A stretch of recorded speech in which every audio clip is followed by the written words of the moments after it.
Acid based here with Marco. Acid based here with Frank. So we're here with Marina. I'm here with Sam. Acid based here with Samir, freight carrier sitting with Fruit. Acid based here with Duke. Acid based here with Augie. Acid based here with Hector. Acid based here with Dayan.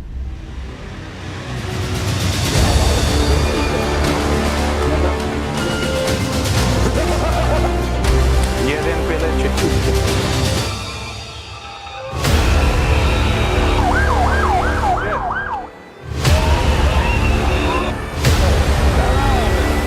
Ja, normal.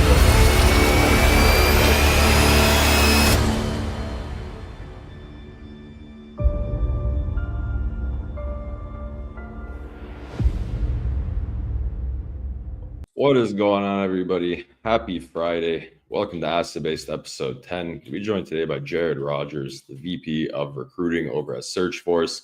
Might notice something a little different about my appearance come to the last few episodes. We'll be doing a 70.3 triathlon with Nick Klingensmith and Michael Lombard. So took Lombard's advice, grew a mustache, and let's head into today's efRouting top hauls of the week. Coming in on the number 1 spot for drive-in, we got a Columbus, Ohio, going over to Allentown, PA. Around 437 on the miles, 2.7 to 3.7 on the top end there. Number 2 for drive-in, Madison, Wisconsin, over to Ithaca, New York. 827 on the miles, 2.5 to almost $3 on the top end there. Number 1 on the reefer, we got a Madison, Wisconsin, over to Findlay, Ohio. 424 miles, 3.16 to 3.8 on the top end. We got an Indiana to PA, 600 miles, basically $3 to 4.1 on the top end. And heading into flatbed, we got the Demopolis, Alabama, over to Charlotte, 463 miles, 2.6 to 3.4 on the top end. And in West Virginia, over to PA, 456 on the miles. Solid top end rate there, almost 4.6. Pretty solid freight there. Getting into the best loop for dry van, you start out in Albany, Georgia, head over to Alabama, Texas, Arkansas, going into Florida, and back to Georgia. Regular work week between 8.3 and almost 8.8 gross. Pretty normal stats on a dry van. Heading into reefer, you start out in Fort Smith, Arkansas, head over to Carlisle, PA, Springfield, Mass, back to Carlisle, Allentown, and back to the origin out in Fort Smith. Regular work week between 9.1 and 10 grand on the gross. Again, pretty solid stats on reefer. And flatbed, we started in Lufkin, Texas, head over to St. Louis, Dallas, West Monroe, Louisiana, Lafayette, and back to origin. Regular work week there between 8.5 and 9 grand. So pretty decent, definitely cheaper on fuel in those lanes. But let's hop into today's show. What's going on, man? Hey, how are you? Good. How are you doing? How's your Friday going? Great. Thanks for having me. Yeah, you're a rather large presence on LinkedIn that I haven't exactly come across. So I'm happy to sit down with you today. Appreciate it. So take me through this. Let's hop right into it. How did you end up in logistics? What was your kind of starting phase in this industry? So I started in recruiting in '98, and what I was going to do was do industrial sales as a desk specialty. But the woman who was running the transportation logistics desk was running deals out the back door. So my manager fired her, and they asked me if I wanted to take the desk. I said, sure. You know, industrial sales is my key, but it wasn't really going anywhere.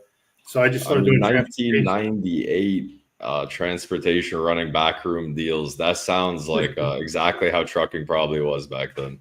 Yeah, boiler room and all that good stuff, right? So you take over the desk, and then what happens next from that point? Yeah, I don't know anything. I'm too dumb to know much or what's going on in logistics, and I didn't know any of the words. My first role, I was trying to fill an analyst position, and my interviews went something like, "Oh, are you analytical? Do you do analysis, stuff like that?" They said yes, and I was sending over dispatchers for analyst jobs. It was just horrible.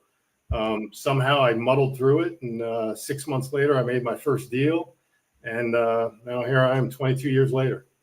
I mean, what were you doing in that role? I mean, you have the same story as everybody. Didn't exactly try to get into logistics, just sort of fell into it. But what was your kind of day-to-day in that position? What did that first deal look like?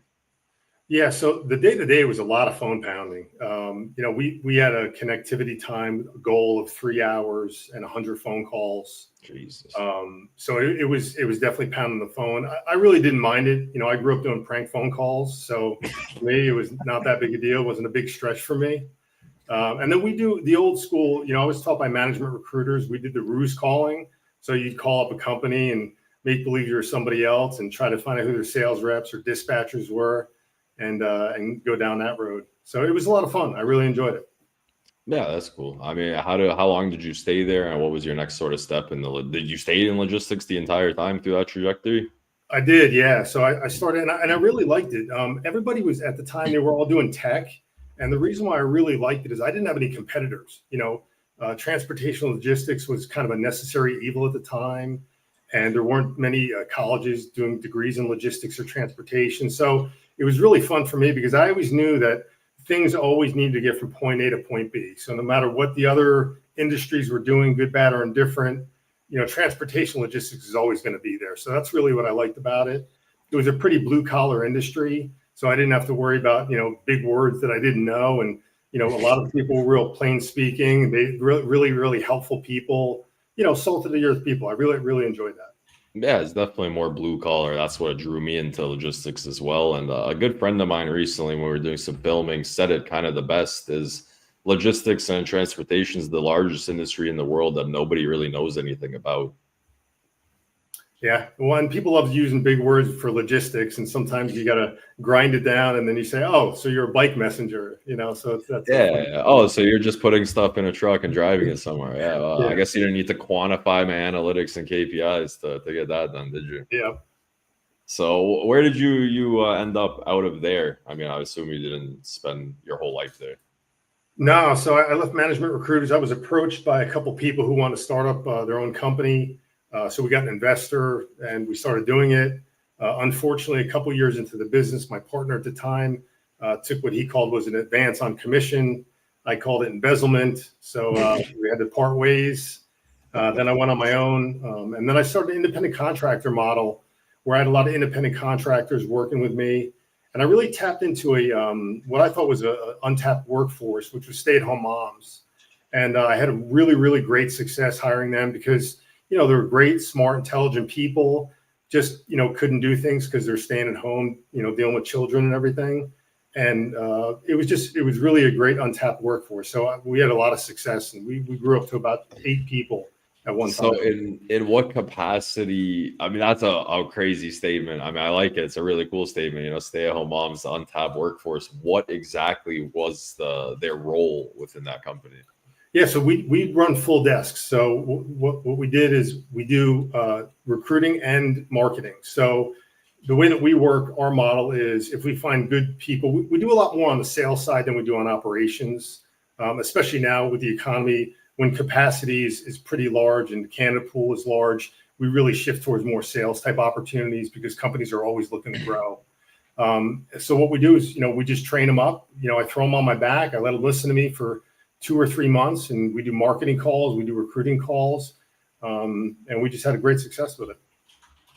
Yeah, I mean that's cool. So what ended up happening from that point? You grew to about 8 people. How did you kind of pivot back into logistics full strength? Yeah, so I ended up selling my company in 2021. I was going to ride off into the sunset and just kind of chill out for a little while, but I had a good friend of mine in the logistics business who was doing a startup, so I went and joined up with him. Did that for about 2 years. Had a great experience there, but like most startups, they folded up. So when that happened, I called Searchforce back and just said, "Hey, what's going on there?" And they said, "We're kind of struggling. After COVID, the big wave that we had, now we're struggling a little bit. Can you come back?" So now I've been back for about a year and trying to rebuild it up. Okay, so I mean, take me through your day-to-day over at Searchforce and sort of what you're accomplishing over there. Obviously, you have 20 years experience in recruiting, so I would imagine that it's just another day at work for you. Yeah. So, I always make the comment to my clients, we hunt with a sniper rifle, not with a shotgun. And what I mean by that is, we still do those old school cold calls. Right now is a good example. We're working on a couple drayage positions in Dallas and Chicago and Jacksonville. And what we do is we'll call those companies. We build a plan. We get them from like Load Match and other sources, and we just call them up. And right now we happen to be looking for terminal managers, so we'll call up those companies. We won't know who they are. Maybe we will, depending on how fresh the database is. And we'll just call a network, and we'll call terminal managers at work. They don't know who we are potentially. And we'll just say, "Hey, I'm a headhunter and I'm working on what might be a great opportunity. Who's open to it?" And that's the way we do it. Yeah, that's cool. I mean, do you guys stay mostly in logistics? You're heavily focused on logistics. Do you guys kind of service any other industries? Yeah, I would say that our focus is logistics and technology. I mean, I'm sure too, technology and logistics are merging. They're basically one right now.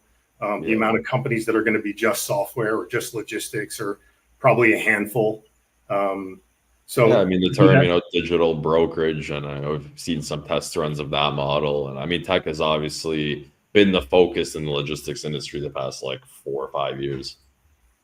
Yeah, and we also do some human resources. We do some warehouse management, distribution management, manufacturing.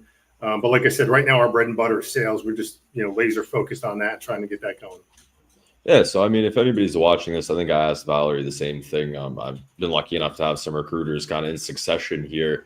What would be some tips for any recruiters that are kind of getting into the business or thinking of getting into recruiting the logistics space?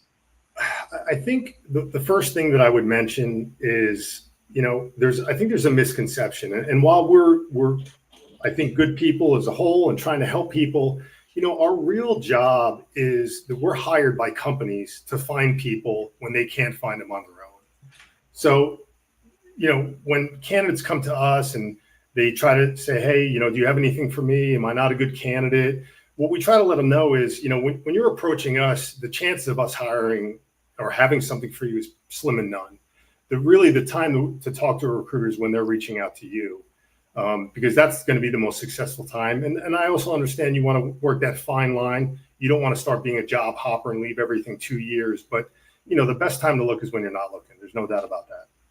Yeah, so you actually bring up an interesting topic, and a topic that it's come across my desk multiple times. What is your opinion as a recruiter on people that tend to have, let's say, a 12-month to 18-month tenure in most companies? I mean, what's your kind of baseline opinion on stuff like that? I try not to generalize just because every position is different. I think what scares most companies, in my opinion, my experience, and what scares me sometimes too, is if you've been with one company maybe for 10 or 15 years, and then you leave that company, and then you're with a company for a year,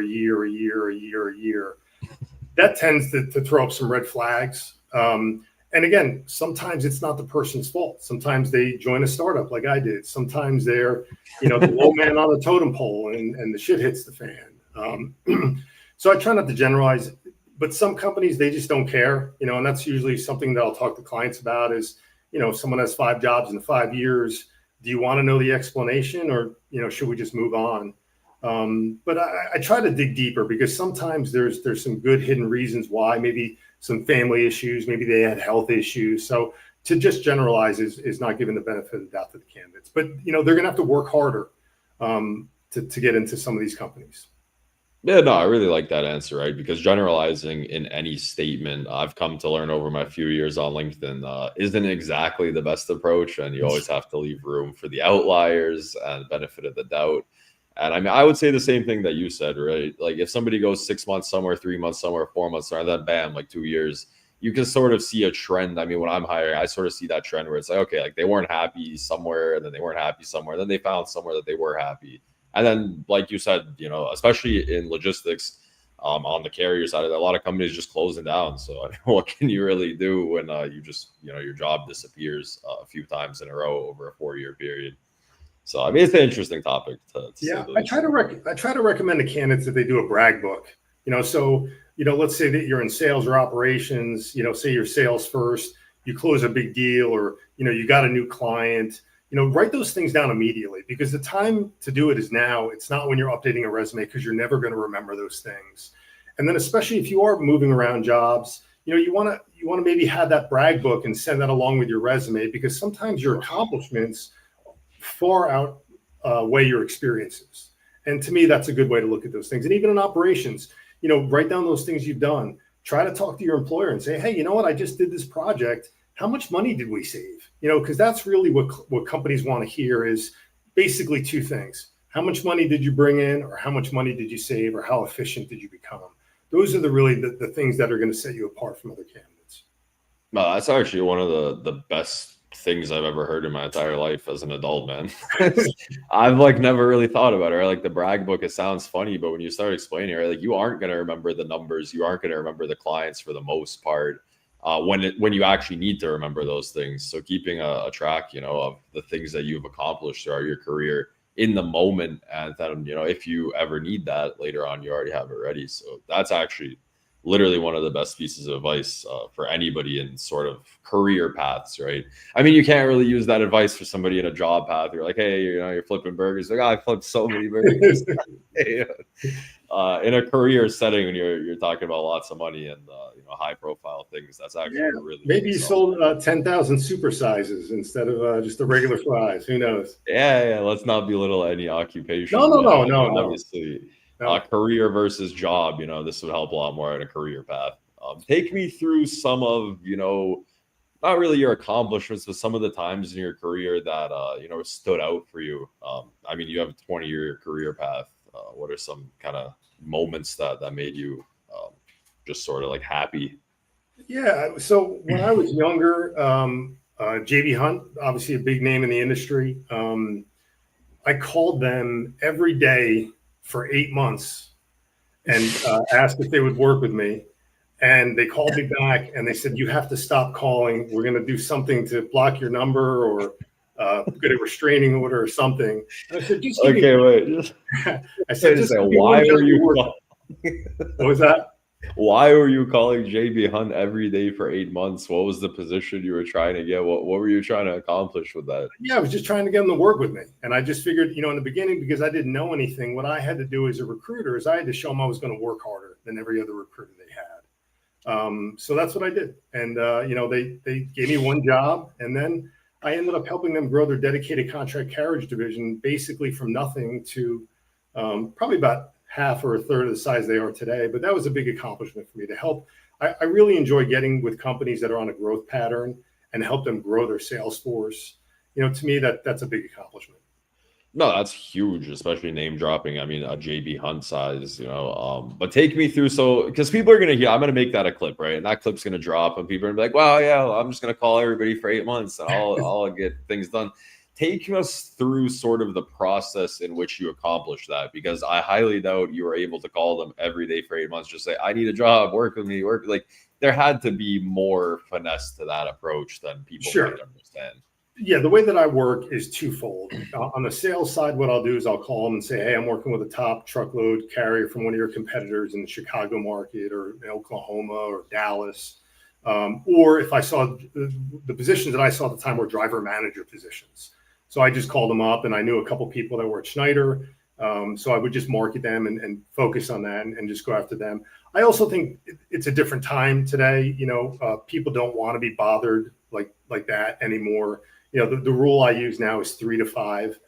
If I can email, voicemail, and LinkedIn somebody 3 to 5 times, then I just back off. And then I'll just throw a message and say, hey, if we can ever help you again, let me know. Because, look, I've been on both sides of sales, and there's a fine line between persistence and stalking. And, nobody really wants that anymore. So I think as long as you can touch them, that's all that really matters. Yeah, I think we've sort of, all of my information comes through this podcast, the people I've sat down with, but I feel like, we've sort of moved into you got to make every point of contact count rather than the volume of contact, because now it's like, how do you craft the perfect email or the perfect cold call or the perfect voicemail? Or we're moving into sending people video clips or mailing people a USB with a video clip on it. We're getting into these make every single point of contact count approaches rather than the volume approach. And I kind of feel like tech had a part in that, because now every single human can just contact anybody they want rather easily. So there's just a lot more volume of outreach in general. Yeah, and I think also, with people going on LinkedIn and some of these other things, you just have to be nervous about, or you have to be careful with some of these things, because sometimes they're the person's home email and stuff like that, and you don't want to really be messing around with that. You want to make sure that you do it in a professional manner as well. So, like I said, you want to strike that balance between persistence and not go overboard with it. Yeah, and I'm happy to hear you say that, because I've had some guests, or I've just had some conversations with people. Like, yeah, I can rip anybody's cell phone from anywhere. I call their personal line, and I'm like, I always kind of felt like, and it's worked for them. So like, kudos to them. It has worked for them. But I feel like if people started like blowing up my personal line, which I know that they can find, like I've seen my what's that? What's the thing where you get every Zoom info? I've seen my Zoom info. I see like all my infos there. I'm like, I know at any moment somebody could start abusing my personal stuff too, but like thankfully nobody has. And I put all my business contact info like sprinkled through my socials. You could call me, email me anytime on these specific channels, and I'm fine with that. But I also feel like the line turns kind of stalkerish. We start calling like personal numbers and stuff. Yeah, and the tech is so good on phones or LinkedIn or everything; they're just going to block you. So you're not really doing yourself any favors by stalking people like that. Yeah, okay, let's go through LinkedIn, man. You're just about to tip over 30,000 followers. How long have you been at it? How much benefit is LinkedIn to you in your day-to-day life? Obviously, as a recruiter, I kind of know the answer to that, but take me through how LinkedIn is used in your day-to-day. Yeah, I consider LinkedIn part of my database. So we have a database that we use for applicant tracking and for target companies that we're going to go after. But LinkedIn is a great tool. It's a great way. I always use the term testing the job. And what I mean by that is if I get a new client that we're not really familiar with, we want to just find some people out there, low-hanging fruit, that are a good match and run them through the gauntlet, so to speak. Because even though companies say we're looking to hire today and this is what we want to pay, you never really know until you go and do that. Where LinkedIn, I think, is just a quick and dirty resource, and I don't mean that in a negative way, but just it's quick, and you're able to do it through company type and titles, and you could just get 10 times the people in with the speed that I used to be able to do it just through phone calls. So I embrace all these methods. I think they're all great. Yeah, I mean, I think LinkedIn's really cool, man. Like you can just pull up just about anybody in a professional setting in a matter of seconds, see their entire resume, work history, stuff like that.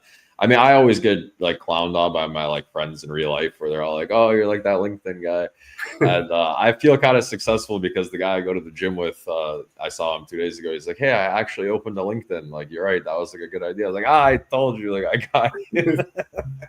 So I mean, I think if you work any type of professional job, again going back to the whole career path thing, like if you're in a career, like you should have a LinkedIn account, even if it's just for when somebody types your name that they can find you. Like you don't even have to. I told you, you don't have to use it. You don't have to be a creator. You don't have to contribute, but just to like put your professional self in one place where people can find is probably a good idea. Sure. Well, and even candidates, I usually recommend to them too that they just create a quick blurb, whether it's on LinkedIn or email, where they just list what they're looking for. So this way, when a recruiter does reach out to them, they could just blast that out really quick and they could say, "Hey, look, these are the 5 things I'm looking for." And then this way they don't have to spend time. And then it's up to the recruiter to be able to say, "Hey, this is a good fit for us. Maybe it's worth doing a phone call," or, "Hey, I'll call you down the road on the next one." So that might be a little tidbit as well for candidates as well.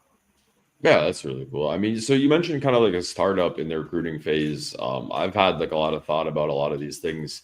I mean, what's sort of, because my biggest holdup in that entire situation is like, how do you go about approaching clients, right? Like we talk about in logistics all the time.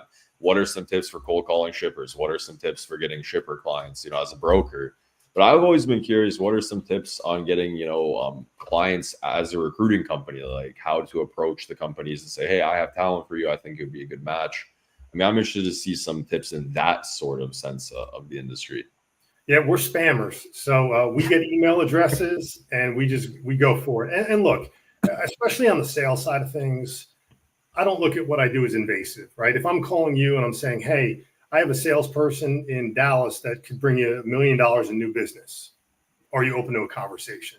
So that's always the way that we market. It's very candidate centric because I feel like if you're just calling up a company and saying, "Hey, we're the greatest recruiting company in the world," how many other calls are they getting like that? So we've always focused and been candidate centric to say, "Hey, we're going to do these things. And that's how we're going to get our foot in the door and go that route." I think that proves as well, a 5-minute conversation with a hiring authority. And then if you get the okay from the candidate and you send a resume over, the hiring manager is going to know inside 5 minutes if you know what you're talking about. So to me, that's always the fastest way because I feel like it's my job to prove myself to a client and get them exactly what they're looking for. And then it's their job to prove they can hire that person because both of those things need to happen for us to be happy and make money. Yeah, I think that's pretty cool. Good advice. Like have your how do you say it? Like your clients or your talent in hand before you start approaching people and be like, "Hey, I get those emails all the time. Like, oh, I have like 200,000 qualified candidates at any time." Like, it's a lot of people, man. I don't know if you have that many people. And even if you did, I'd like to hear more about each individual person. So I think that's a cool approach. Yeah, and qualified for what, right? Quality is just a word. It doesn't really mean much, right? Yeah, I mean, take me through some of the funniest moments of your career. I mean, maybe like a funny trucker story. I mean, you've had to have come across some funny things over the last 20 years. Yeah, I think the funniest thing was early on in my career. I did a lot of work in the courier business, and it's very, very known to be very mom and pop, small type of companies. And when you're cold calling around and you're recruiting, sometimes you'll get an owner of a company because you'll ask for a sales rep, but the owner is the sales rep. And you'll pitch a job to them and they'll say, "Oh, I see where you are in New Jersey. I'm going to come and get you," and I'm like, "Well, bring it back because you're going to need it," So I think those are the fun ones too, where, I used to always say is like, if you're not pissing people off, you're not doing enough phone calls. Yeah, that's fair. I mean, I think I was like 13 or 14, man. And this is probably like breaking some child labor laws, but I wasn't mad because I was getting some money back in the day. So I grew up in Toronto and there was this company and they're like, like lawn aeration, you like push that machine and it makes all the holes in your lawn. Yeah. And so this company's like, "Hey, 2 feet in a heartbeat, man, come through. We'll give you a machine and let you go be door-to-door salesman in an area. We'll drop you off. We'll give you the machine. We'll do everything. You just got to go knock on doors." And so that was my introduction into sales. And my favorite thing is the guy told us day one, like the kind of like team leader of this company was like, "If somebody tells you or you see a sign that says like no solicitation, no knocking, no selling, like that means they're a sucker. That means you should be selling to them." It just kind of stuck with me my whole life, where it's like, those people that they say they don't want to be sold to, but I mean, if you're not pissing people off, like you said, you're probably not doing much in life. So it's good to have some enemies. If you're not doing business with a company, you have nothing to lose. That's the way I train all my recruiters, right? So right now we have nothing. The only is going to be upside from that point on. Yeah, I mean, you're not doing business with them currently. If you hit them up, the worst that can happen is you continue to not do business with them. So don't have that for you. Yep. All right, man. I mean, I want to head into some of the more like fun stuff with you. I know we went through like funniest stories, but I mean, do you have? I want to hear like a funniest candidate story with you, because I feel like those. I mean, I've been in hiring positions for the last like 2 years, and I'll give you my favorite one. I mean, there's a bunch of them, but this like one girl hit me up, sends me her resume. I'm like, oh, cool. Like, let's have like a coffee. Let's talk about it. And she shows up like with her husband. I was like, but he has nothing to do with like this industry or like anything. And he was just sitting there awkwardly staring at us for like 20 minutes. So I was like, this is like akin to bringing your parents to an interview sort of thing. Yeah, I would say most of my stories are not funny. They're tragic. It's one of these things where, maybe we place somebody and, it turns out you do all the reference checks. They have a 20-year career at one company. They seem like the perfect thing, professional, been in the business for a while. And then you get a call from the client saying, yeah, he showed up 3 times drunk to client meetings. It's nice. Those are the ones where you just, look, we're dealing with people. We all have our issues. But like I said, they're usually more tragic than they are funny, unfortunately, Yeah. I mean, it doesn't always have to be funny. That's just the realities of recruiting and, like you said, dealing with people. I mean, I've had the same problems. You hire drivers, they're all cool. And then 6 months down the road, they pull out a gun at the shipper and you're like, well, didn't see that one coming. Yeah. What question on the questionnaire should I have asked to avoid that problem, right? Yeah.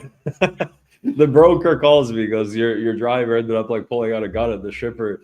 Yeah. And I told him, I'm like, well, for the past 6 months, he's never had a problem. So how did you want me to go about knowing that was going to happen? So I think dealing with people is what keeps these types of jobs fun, at least for me, right? Because like you said, you can do everything by the book, everything how you've always done it. And people will like never cease to amaze you in their endeavors.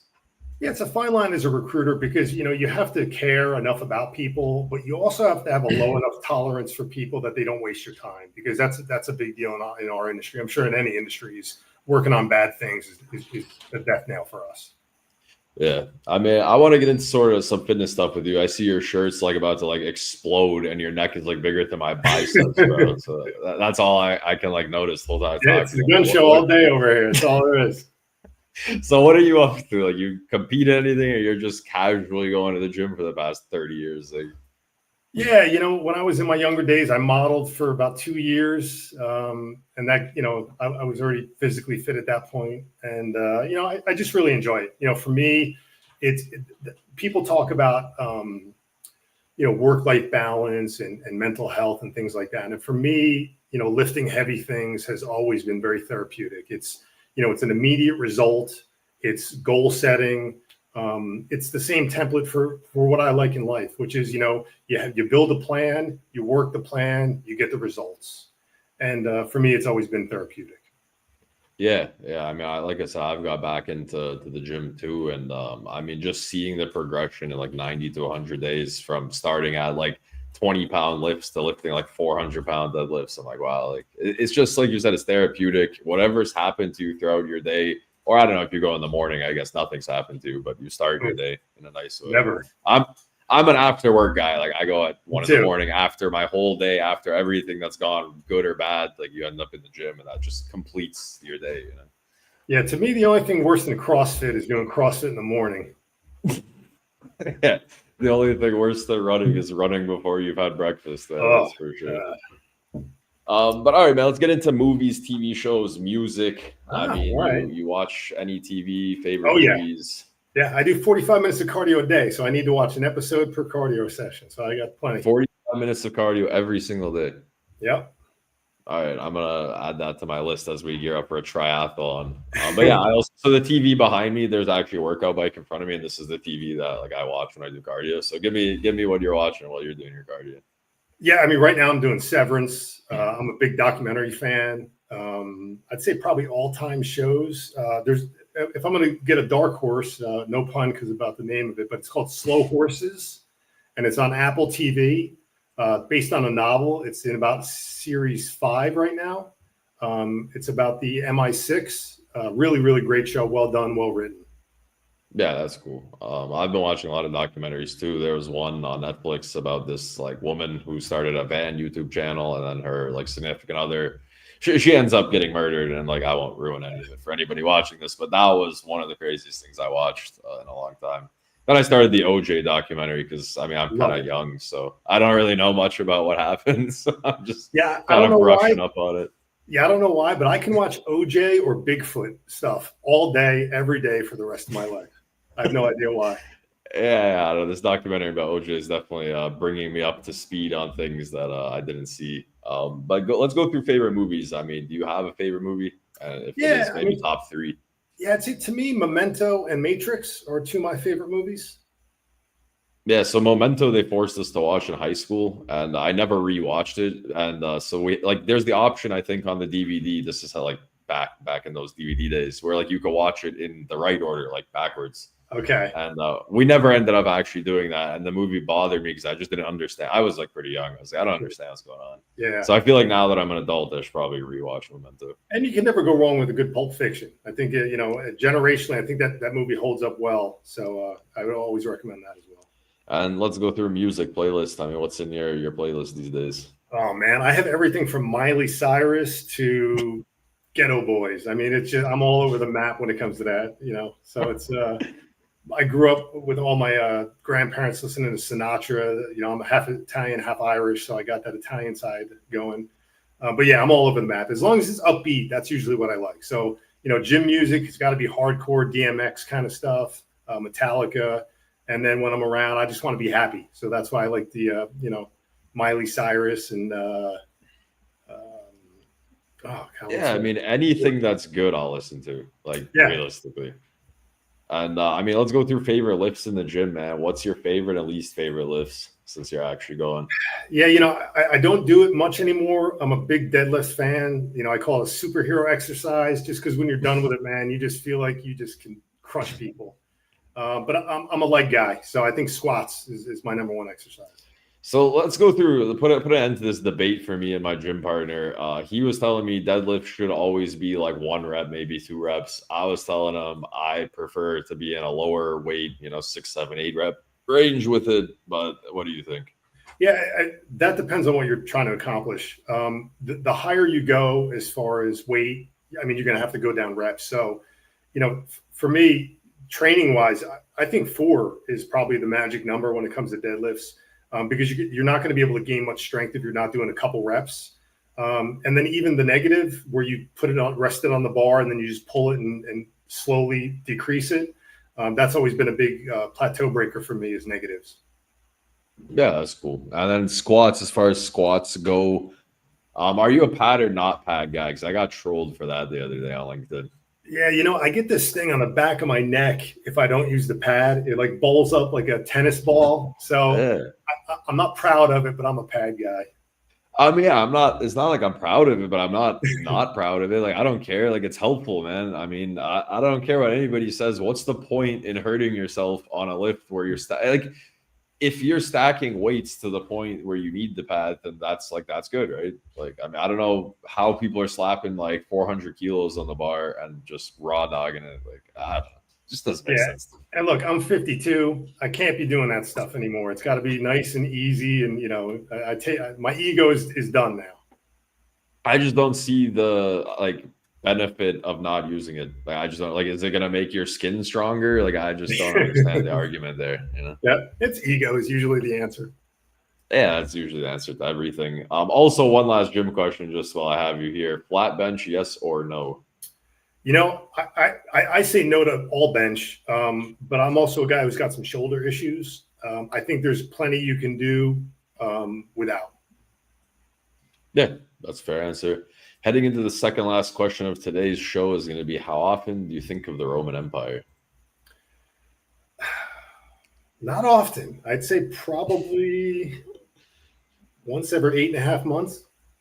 Yeah, Pretty specific, man. I, Okay. mean, I like how specific you are. I think that's probably why your diet's dialed, your workouts dialed. This because, like, I know to the day the last time I thought about Caesar, man. Like, heading into the final question is chicken wing choices. When you eat chicken wings, if you eat chicken wings, I know they're not the healthiest items, but when you get into the chicken wings, you going breaded or non-breaded?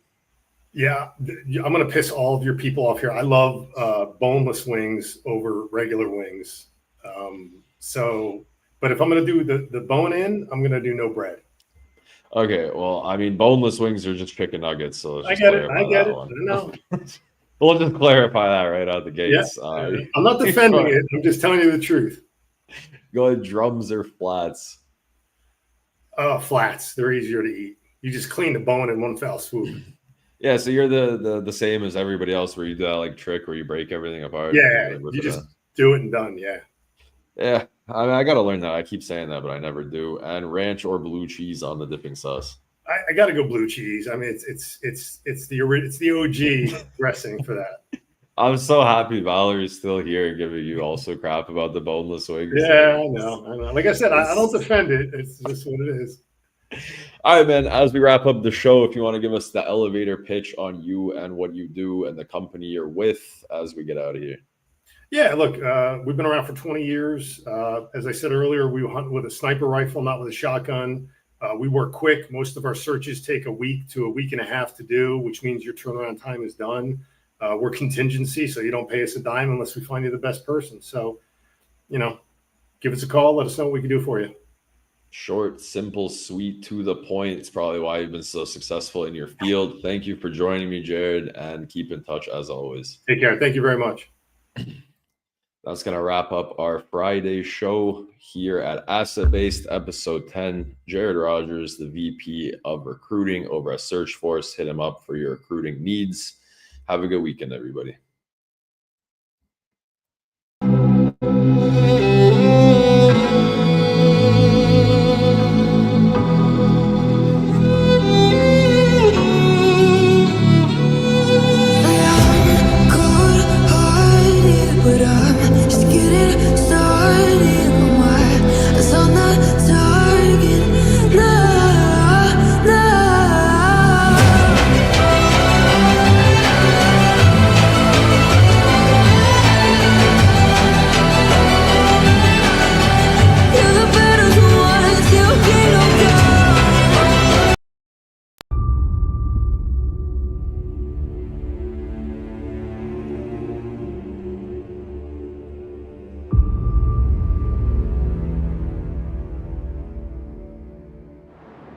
Asset Based here with Marco. Asset Based here with Frank. So we're here with Marina. I'm here with Sam.